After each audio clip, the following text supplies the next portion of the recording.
All right. Hello, everyone. My name is Justin Henry. I'm back with another video for my marketing management class. We're doing a another case study analysis today. This state case study was called "Got Milk? What Kind?" And it was on it was based on the Got Milk campaign ads and give you a brief overview of the video. It's going to talk about the segmentation, the positioning, um, and sustainability and various other things that go along with the milk industry, milk campaigns, and alternate milks that have recently come into the market and have been taking a good percentage of the market share of the milk industry. Um, so right now, Got Milk and other uh milk brands and milk industries are trying to figure out ways to get that market share back. They believe there's some confusion, um, but they do have some sustainability problems and other health things that haven't been discussed before. And with new research that we received today, we can uh we can make an analysis and conclusions uh that it's actually detrimental to our health. So I'm going to start off the video with what is Got Milk, and I'm pretty sure we've all seen the Got Milk campaign ads throughout our lifetime. It started in 1993 by California or San Diego uh, industry, when they had a focus group where they told them to not drink milk for about a week, and they brought them back in, and they saw an emotional response, an emotional tear that these people were coming back with, and they realized it was just as simple as Got Milk. And this campaign ad had celebrities from movie stars, actors, cartoons, um, very big athletes, just with a milk mustache seen in these pictures behind. Um, and it's become one of the most recognizable and iconic advertising campaigns throughout the 90s and 2000s. And they've rebranded today, um, and currently they haven't been using celebrities as much. They've been using more influencers because that's the way we're going right now, and they can see um, what we're going to talk about in a little bit is demographic segmentation, but they can see where people are getting influenced by influencers off of social media. So they had to rebrand and make new ads and videos to get that younger audience, because they know that loyalty from a behavioral standpoint is with them, with baby boomers and even people my age um as well. So we need to start thinking of new ways to get that market share back.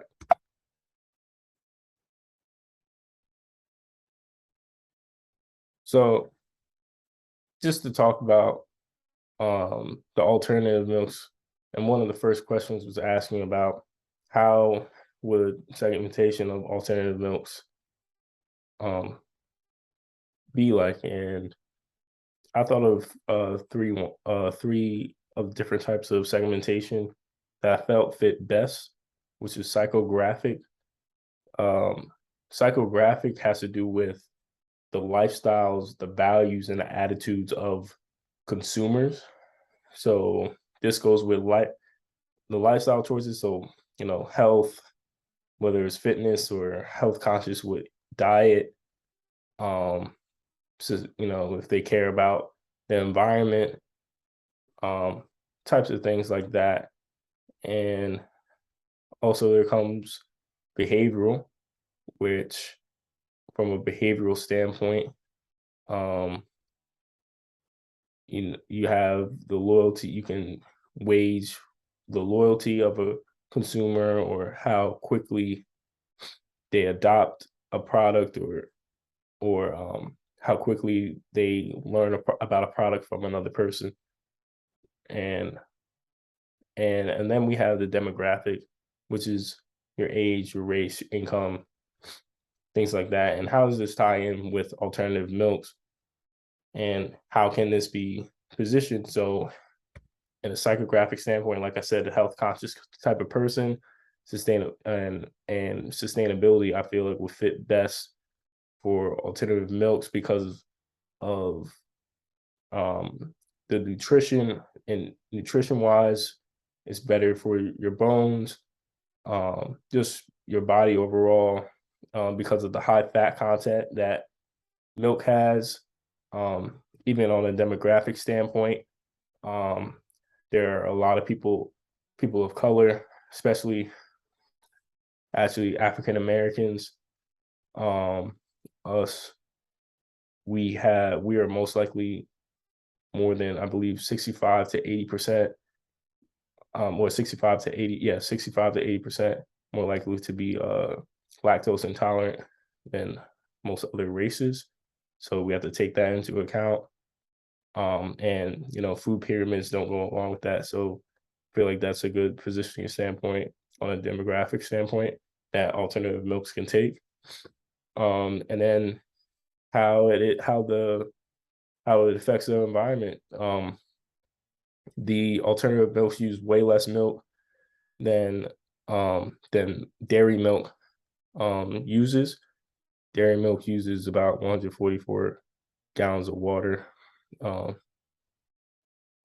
for to create one carton. That's a lot. That's a lot of milk, and and then the greenhouse emissions are 3x the amount of alternative milk, and it's actually one of the highest, and not the highest, but the meat industry is the highest, but is, I believe it's top three um, for greenhouse emissions.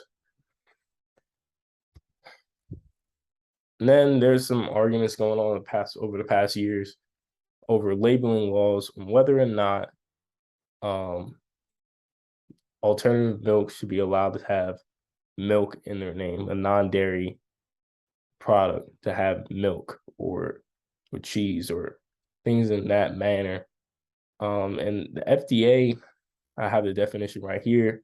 Not going to read it, but FDA doesn't truly specify if they can use the word milk, but I believe dairy farmers in the milk industry, they are upset they're losing money in their market share, and it's giving them a bad name for themselves because people are learning about alternative ways of milk, but they're improving their sustainability to take their name back. But in my belief, they say there's some confusion with non-dairy products having milk in their name. I don't believe there's any confusion there. It says what it is in front. It says soy. It says coconut. It says almond. It says what the product is, and that's something that a company has actually had a lawsuit, and for Blue Diamond, they specify there's no confusion that because it does specify what it is. But there are some states that have laws already, like Louisiana, Virginia, and Arkansas. They already have some laws in place that you can't use milk on non-dairy products, which I've noticed in some supermarkets while I was over there. Not in New Jersey and not in New York. But so a lot of states are talking about that, and it might become a national thing. So why, the question asked, am I a consumer of plant-based milk, and why? And I have many reasons why. I've never been tested to be lactose intolerant. It's just that I know how my stomach reacts to drinking milk.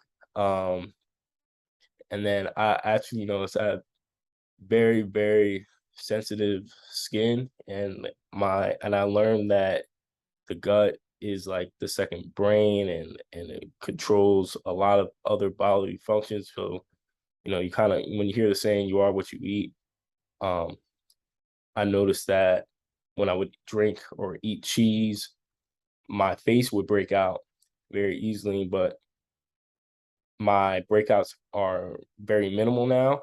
Um, I still have to do some extra work with that. I'm also very health conscious as well. Um, Unfortunately, my dad passed away from an aortic dissection before the age of 50. He was actually 49, a year off or a couple months off from being 50. And you know, I thought about it, and I took almost every single precaution I can to prevent any kind of cardiovascular disease, especially with the heart. I already have asthma, so my breathing has actually gotten better from not drinking milk. Um, and I do care about the environment. It's just that we would have to do a lot of change more, and it's not because of milk or any other thing that we consume primarily like that, but definitely we need to start paying attention about the environment. So is dairy bad for the planet? And you know, considering things, you have to take up. So when it comes to land, you have to take up a lot of space for all those dairy cows, and then you need food for the dairy cows. So you need to take up space for the dairy cows and a living space, and most likely the farmer or people will be living around those areas, and you need storage for certain equipment. So the space keeps on, you know, adding up little by little, inch by inch, yard by yard, and as less and less land there is, and land becomes even more scarce than it already is. Um, like I said before, it uses a lot of water for the cows to consume. Um, Use it, and then there's a lot of water that has to be used to make the milk as well. And then the dairy cows produce greenhouse emissions from the manure. So I know that milk industries or farms are trying to reduce that stamp, because that's something that is very important to a lot of consumers now today. Um, and they have decreased it by a lot, about 21%. So they're making some strides, but there's a long way to go. But as long as they have a plan, they can achieve that goal. So I actually talked to some baby boomers from my job, um, and in my family as well. And you know, milk is a daily part of their life. Um, to every like just like the ad, the Got Milk ad, it's an everyday part of their life. It was something that they had when they were a kid, um, and they didn't really think anything of it. They just knew, they led to believe there's a lot of calcium, um, and it was healthy for you, and make your bones strong. But when I learned, um, after a certain age, I was drinking milk, but I didn't really like drinking milk um, as much as that. It was in public school, like it was just that was the only thing there to drink, not even water, um, because that's what was led to believe was healthy and would give us strong bones. But after a certain point, actually, the more milk you drink, the more likely you will have you. It doesn't prevent osteoporosis. It doesn't help prevent broken bones. Like that's not. It actually helps deteriorate it because our body, the amount of calcium that's in there, our body doesn't absorb all of it. So all at once like that in large amounts, it actually comes out in our urine. So consuming all that milk, I just didn't see the benefit of that. And I can get calcium and much better versions of calcium implants and other foods as well. So I saw that as a benefit. So for me, um, I only have a dairy product with milk was when I'm eating ice cream or having some kind of dessert because it's just for me, there's no replacing that at all. And then the final questions was do flavored and enhanced milks appeal to you? Again, I don't really drink milk, so no. I know enhanced like orange juice does. I know that has a lot of sugar as well. But I know for other people, the having the increased vitamin D, I get enough sunlight as is. I like being outside. I was an athlete my whole entire life, so I feel like I get a decent amount of sunlight. Um, as is getting about 30 minutes a minimum a day is pretty good to get some vitamin D. Um, then it says will sustainability be enough of a draw to build consumer demand? I don't believe it will, not to build for either milk, alternate milk, or anything. If that's what you want, for milk and alternate milk, if that's the route you want to go, is that's the main thing that you want to focus on, and so be it. But then you're missing out on a large market. Um, just on the nutrition side, you want to say you want to protect animal rights, just like Joker and Phoenix said. Um, but I feel as though that should not be the only focus. Obviously, people care about the taste, people care about the nutrition part too, as well, a lot nowadays. So I feel like pushing towards that as well. Um, not being, you know, not trying to be a 3-in-1. You can't focus on everything because then people won't truly believe you're gonna overposition. So you don't want to do that either. But how you design your ad campaign, you design it by showing people drinking and obviously drinking, liking the milk and having influencers, like I said earlier, um, liking the taste in the milk and showing, explaining the benefits, not in complete detail and very simple terms so that people can understand. And I feel as though um, a lot of your target market is going to be your younger consumers because you want to get that loyalty. I feel as though you can try, you can get the older target market with nutrients as well, but it's going to be a little bit harder because they are loyal to milk. Like I said, there is an emotional connection. So maybe getting as close with the alternate milks, getting as close as possible to taste of milk. I know there's some blends that are getting close as possible to the taste of milk. Um, so yeah, that's the end of my video. And these are my citations. And see you another time, all right? Have a good one.